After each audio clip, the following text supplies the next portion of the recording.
তো এখন বাজছে 9টা 43 মিনিট।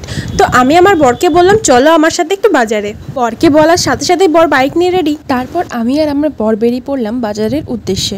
রাস্তায় যেতে যেতে বর জিজ্ঞাসা করলে যে তুমি এত রাতে কোথায় যাবে। আমি বললাম আমাকে কোনো একটা জুতোর দোকানে নিয়ে চলো, কেননা আমি কিছুদিন ধরে ভাবছিলাম আমি নতুন একটা জুতো নেব। তারপর আমরা সেই উদ্দেশ্যে রওনা দিলাম বাজারের দিকে।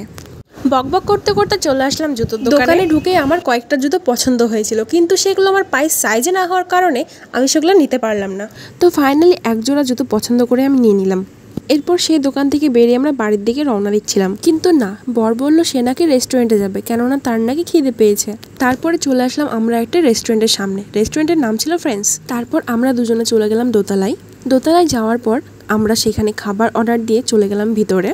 সত্যি কথা বলতে রেস্টুরেন্টটা পার্সোনালি আমার খুবই ভালো লাগে, কেননা এখানকার ডেকোরেশন, খাওয়া দাওয়া অনেকটা সুস্বাদু হয়, প্লাস জায়গাটাও অনেক সুন্দর। তারপর আমরা একটা টেবিলে গিয়ে বসে পড়লাম। এই যে আমি আর আমার বর হাতে হাত রেখে আমরা প্রমিস করছিলাম যেন আমরা সারা জীবন এভাবে ঝগড়া ঝামেলা করতে করতে সারা জীবনটা সবাই তো প্রমিস করে ঝামেলা না করার জন্য, একসাথে ভালো থাকার জন্য, কিন্তু আমরা ঝামেলা করার জন্য এই প্রমিসটা করলাম। বকবক করতে করতে দিকে খাবারের প্লেট চলে আসলো। না, এটা আসলে আমার খাবারের প্লেট না, এটা আমার বরকে দেওয়া হয়েছে। আমারটা না আসার কারণে আমি আমার বরের খাবারের প্লেটটা নিয়ে পাকামো করছিলাম। খাবারটা দেখে অনেক সুস্বাদু হবে তাই মনে হচ্ছে না। এই যে এদিকে আমার বর এসে খাওয়া স্টার্ট করে দিয়েছে।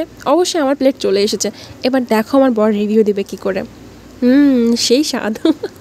এই যে এটা আমার খাবারের প্লেট। তো চলো আমিও খাবার স্টার্ট করি। খাবারটা দেখে অনেকটাই লোভনীয় মনে হচ্ছে, তাই না? তো চলো একটা বাইট নেওয়া যাক।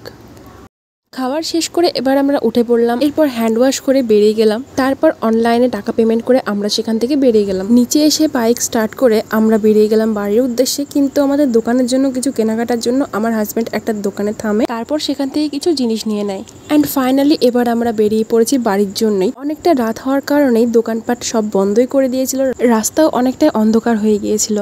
আর এই যে পোজ মারতে মারতে আমরা চলে আসলাম ফাইনালি বাড়ির দিকে। তারপর বাইক থেকে নেমে পড়লাম। আমার বরকে বললাম দোকান থেকে একটা ক্যাম্পা নিয়ে নাও, কিন্তু সে বললো যে না তুমি গিয়ে নাও, তাই আমাকে গিয়ে সেটা নিতে হলো। তো আজকের ভিডিওটা এইটুকুই। দেখা হবে তোমাদের সাথে পরের কোনো ভিডিওতে। তো ততক্ষণ অবধি তোমরা ভালো থেকো। হ্যাঁ, চ্যানেলকে সাবস্ক্রাইব করতে ভুলো না।